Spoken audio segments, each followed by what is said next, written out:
What's good, everyone? Welcome back to the show, man. Recap with Mo, where we're getting ready to get down into another episode breakdown of Tyler Perry's Zatima. But before we get into this thing, make sure to like and subscribe to this channel so you don't miss shit that's going down, alright? So the episode we're getting ready to get into is Season 2, Episode number 20, titled The Ugly Truth. Now, the synopsis for this episode states that Zac and Fatima take advantage of a window of opportunity to offer Jeremiah help, and Bryce works to straighten out his and Zac's financial snag. Now that we got that out of the way, let's go ahead and get into this thing. Alright, so we kicked this episode off with Bryce, Angela, Fatima, and Zac all in the same room as they were previously. Bryce came over there to figure out what was going on with the finances for the business, because unfortunately for him, he doesn't give a damn about what's going on with Zac right now. I know potentially your mama may be dying, but right now what's more important to me at this point in time is my money and me not being able to use my cards for me to go out to dinner, all of that stuff like that. That's what I want to know about Zac. Where in the hell is the money? So we find out that Bryce is the reason why the company has no money. The cards are being declined, Bryce, because you were the one that went ahead and made a deal when your partner told you not to make a deal with Valerie. You went ahead and wrote a check to her anyway, went on about your merry way, and now it's falling back on you because Zac conveyed to you that they did not have the money. Now Zac tells him that my personal funds is what's keeping the business afloat. So everything is attached. And he told you from day one that it's not a great deal, even though it sounds great. It's just a little bit too steep for our pockets right now.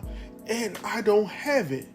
Now, I'm looking at him sideways because we'll talk about this later, but Bryce is causing a whole lot of issues when I'm trying to support this brother to say, okay, Zac, give him another chance. But unfortunately, he's making this situation a lot harder, right? So moving on from there, Zac says, I don't know what's going on, but I'm going to figure it out. And he leaves, probably 30 seconds, and then he comes back stating that he's already checked the account as well as called the bank. Now, Zac, now I know how it works, bro. I know you can check your account online or on your mobile device within 30 seconds, but damn, you done made a phone call. Now, I don't even know if a private banker would have picked up that damn quick and been able to log in to figure out what was going on. I need Tyler Perry to do a better job with that. But anyhow, moving on from there, we later find out from Bryce directly that he was working with Gary. Now, that's my problem with Bryce, because you're not being straightforward with Zac. Now, I do recall previously that Zac did ask him, was he working with Gary? Bryce tells him no. I'm not working with Gary at all. Like, he's not even in the picture with this. So I'm looking at this and I'm counting up these strikes right now, Bryce, because first and foremost, the first strike is you hit on Zac. That went down the wrong way. The number 2 strike was you went ahead and made this deal with Valerie without Zac's permission. The number 3 strike is that you lied, and now we find out that Gary potentially was behind the situation, but then we later find out that he pulled out of the deal without conveying the information to you. So all of this is bad, right?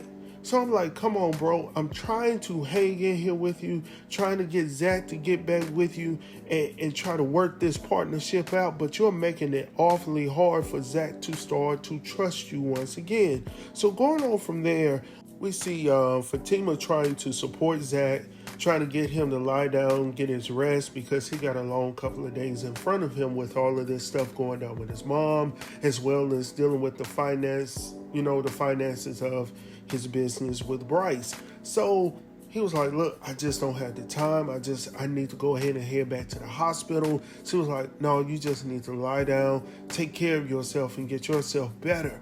And he was like, look, I just can't do it. So she was like, look, I got something that's going to take care of that, that's going to let you down. Zac is like, I know you ain't trying to do that right now. And she's like, no, boy, I got something that you can chew on that's going to lay you down real good, all right? So I was like, okay, I see what's going on. So I'm glad she's back in the picture trying to, support her man and whatnot. You know what I'm saying? So going on from there, Bryce is back at Angela's house trying to figure out what's going on, what he has to do to make this situation right. All right, because now he's feeling so terribly bad. And I was like, hold on, bro. Like, you wasn't feeling bad a few hours ago when you were going hard in the paint on Zac because your wasn't working. Like when you were at the restaurant and you had to stand around and old boy was treating you some type of way, and now you feel some type of way because you found out that you were the person that made all this go down. You see what I'm saying? Now, all of a sudden, you want to figure it out. I'm going to make this right. And then, out of all people, you call your father for the money. Now, that's strike number 4. Because if you really thought this was a great business deal and you wanted to make these things work and your partner was not on the same page with you, damn it, you should have asked your daddy for the money from the get-go. That's all I'm going to say. If your daddy had those pockets like that, Bryce, go ahead and get that. Hey, let's work this out.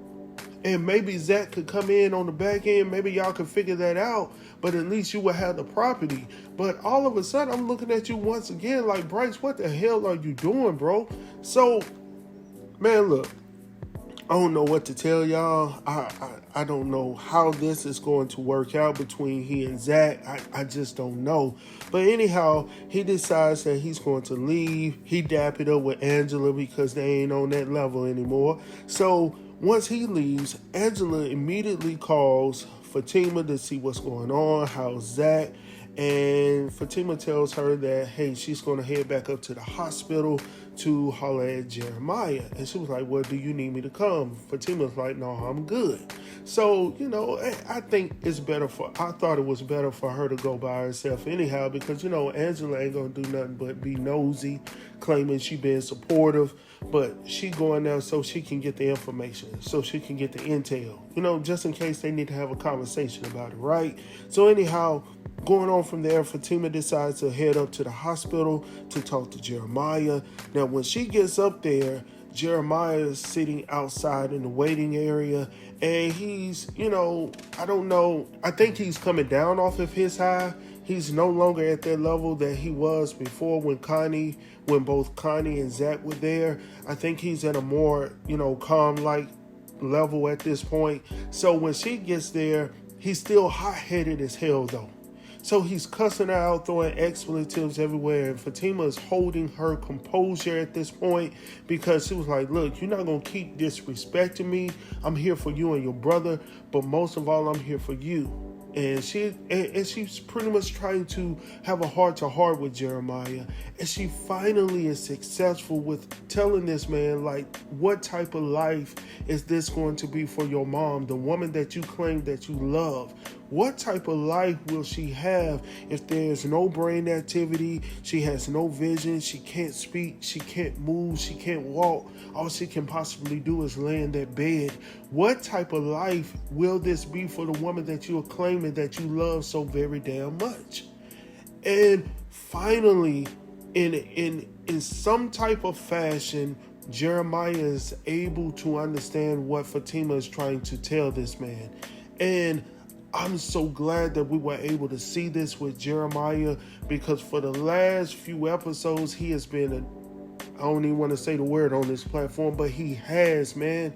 He's been ridiculous. Now, I know that, the drugs had him some type of way, and, the emotions had him some type of way, but at the same time, man, it was getting a little out of hand. And I'm glad that he was able to come to the realization that something has to be done. And the best thing for her to do is to be taken off of life support. That's a hard thing to do. And I'm telling you firsthand, because the power of attorney for myself, for my mom, was in my hands. You see what I'm saying? And it was hard. It was hard. I'm going to tell y'all, it was hard as hell, man. But I was on the phone with my brother left and right, and my brother lives in Atlanta, and I was trying to figure out what to do. I would call him and we would talk about it, but ultimately my mom pretty much left everything up to me to do. And I was like, why? Like, my dad, nobody else, but you left it up to me. You see what I'm saying? So, it's a hard thing to do, but the calm and knowing that she's in a better place. You see what I'm saying? And that's the thing. She's no longer in pain. She's no longer dealing with this shit right here on this earth, man. Like, I miss you, but I'm glad that you're not going through this right here. You see what I'm saying? So going on from there, we head back over to Zac's house. Oh, real quick, before we left the hospital, we see Jeremiah is asking Fatima, has she ever lost someone? And she was like, yeah, I lost my father at a very young age. And he was like, this shit hurts. And it does. And then he asked her before she was getting ready to leave if he could have a hug. And most importantly, he apologized to her for how he has treated her this whole time. And I was like, damn it, that's what we need right here, Jeremiah. I said, all right. So anyhow, now let's go back. Now we're headed back over to Zac's crib, where we see him walking around the crib. Obviously, here he had been looking for Fatima, so now he's calling her to see where she is. He doesn't see her, but he hears the car pulling up outside. Bryce calls him right after he gets off the phone to, alert him of the fact that, hey, I got the money. It's going to be taken care of tomorrow. And he was like, good, just take care of it. He don't want to hear nothing else. Just take care of it, bro. And then they get off the phone with each other. From there, Fatima comes in. They just talking about, everything that's going down. And Zac conveys to her that he's just happy that she's there, that she's back home. And you can tell that she's glad that she's back home and in the presence of Zac, and vice versa. So they look like they're enjoying one another's company, and they're glad to be back at this place, right? So then he asked her how, she knew that he was at the hospital. And she was like, believe it or not, it was your homegirl, Connie. She called me, told me that I need to get my shit in order. And not in those words, but pretty much in those words, you need to get this thing in order, go down there and support your man. All right? So that's what she did. Hearing it from one of his booty buddies, you know what I'm saying? And her trying to tell you to get your stuff in order, that goes a long way. You see what I'm saying? So going on from there, Zac receives a phone call from Dr. Harris, who alerts him that his mom just went into cardiac arrest. When he gets there to the hospital, we see Jeremiah actually in the room with his mom, and he comes in, and he and his brother actually have a conversation. Now, it doesn't start off positive, but eventually it becomes a situation where they're able to talk to one another. Zac is trying to tell his brother that I'm going to try to help you with your addiction. Jeremiah doesn't want their help. Actually, he's telling him when he leaves here, I'm going to get high as hell when I leave from this place. So you need to come over here and get this stuff that mama left for you at the house. She left some at the crib for you. Zac is like, what? She left something for me? And he was like, yeah, she left something over there. So it's best that you come on over there right now while I'm still here, in my right mind, and come over there and get it. Now, when you come over there, I'm going to be high, though. And I'm actually not going to stay in this place too long. I'm going to get away from this town. And I don't think that's the best thing for Jeremiah to do. Definitely, going through everything that he's going through. I think he needs to stay in a place where people know him and love him, that can allow him to grow and could assist him in getting out of this rut that he's in right now. I honestly believe that. But like he's stating in this scene right here, you have to want the help. And if I'm not willing to take the help, then it's not going to benefit me at all. So going on from there, Zac talks to his mom. He tells her that he's going to be a better man. He's going to do everything he can to be a great dad to his children and ultimately make her proud. From there, They head back to the crib. No, they don't head back to the crib. They head over to the hood. You know what I'm saying? And you see Fatima sitting outside on the trunk of the car, and we see Connie coming over there. So Connie comes over, and she's having a casual conversation with Fatima, and she's like, I just can't believe she's gone. And she starts to tell her different things about Miss Gladys.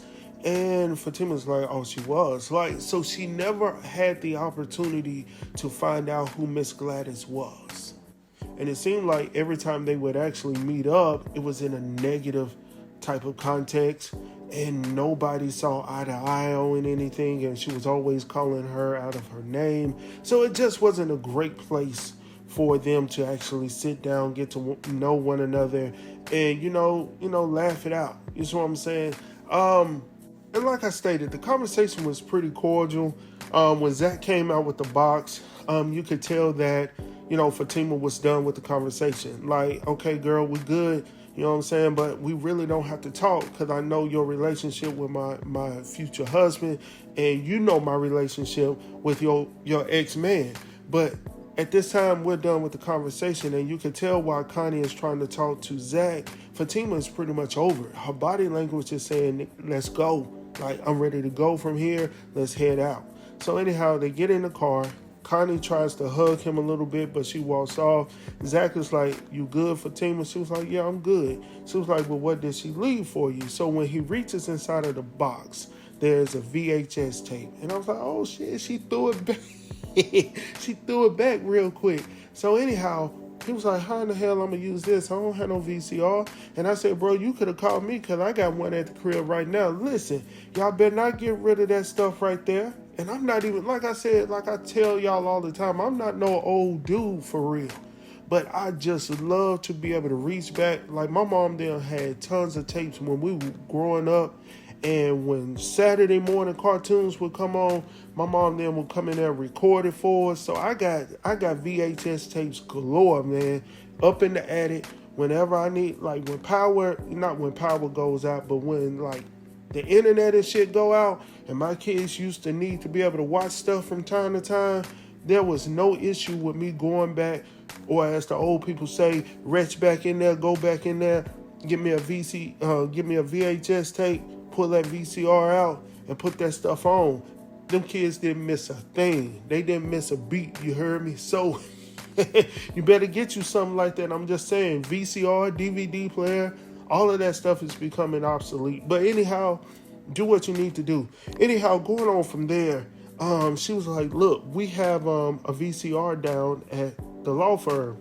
And he was like, you sure we can go use that? She was like, yeah, ain't nobody there after 5 o'clock. So anyhow, they head back to, the law office, and they pull out the VCR. They put the tape in, and it's a video of he and his brother and his mom, Miss Gladys. They out there at the park, they playing, and she's out there dancing and just having a hell of a time with the boys out there. And then all of a sudden she was like, I love y'all, and I want y'all to be good. Like, don't judge me, don't do this. Like, it's hard, but I want y'all to know that I love you. And she knew what she was doing was not great. And she loved them. She just didn't know how to get out of it. And that's the biggest thing, like having that support system to get you out of it. And I was like, damn, she's leaving them there at the park. They're not realizing that she's gone for real because they're having a hell of a time at the park. And she just leaves the camera on and she walks away, and Fatima turns it off. And Zac is in awe because he doesn't recall any of this. And he said, she really did love me. And he said, I was so judgmental of her and what she was doing. Like, she never loved me, but she did. And Zac is realizing that she just did not know how to get away from what she was involved in. And that's the biggest thing, man. Addiction is hard as hell. Like, and you don't really have to be addicted to just drugs. You can be addicted to anything. And too much of anything can cause you to lose your family, anything, your job. Like, addiction is hard, man. So I was glad that she was able to let him see her back in the day. They're talking about, we love you and all of this stuff, man. That was hard as hell to watch, man. I'm going to be honest with y'all. Like, this like these few episodes of Zatima have been like emotionally driven, like making people I'm just saying, like, it's been a tearjerker, and I'm not even that type of dude that sit up here dropping no tears on those shows. You hear what I'm saying? But at the same token, like, I could see somebody going through this. I could see myself going through this. Like, and I always ask myself all the time, like, how can I be a better parent to my children? What can I do better? Because I only have them for so long before they're out of my grasp. And what can I do to make their day and make their lives better as a parent, as a husband? You know what I'm saying? It's just, ooh, it got me worked up, man. So anyhow, since we're talking about parenting, you know, he's talking about he wants to be a better father. And he was like, damn, I'm already a father. So I need to do what I need to do. I need to get on my father game. And she was like, you'll be good. And he was like, yeah, I'm glad that I got you by my side. And she was like, yeah, better than you know. So he's like, yeah, that's true. And then he's thinking about what she just said. And I was like, what the hell? What the hell she mean by that, Zac? And Zac looked at me and he was like, what? And I said, what? And he looks at Fatima. We both look at Fatima. And we was like, so what you trying to say? She was like, look, Zac, I'm pregnant. I was like, hell no, Fatima. Like... Man, listen, man, and that's how the episode ended, man. Now, I got some questions, though. I got some questions, and I'm going to put those on some later videos. But anyhow, let me know your thoughts down below. And hopefully you guys liked and enjoyed this reaction, man. I'll talk to y'all soon. Peace.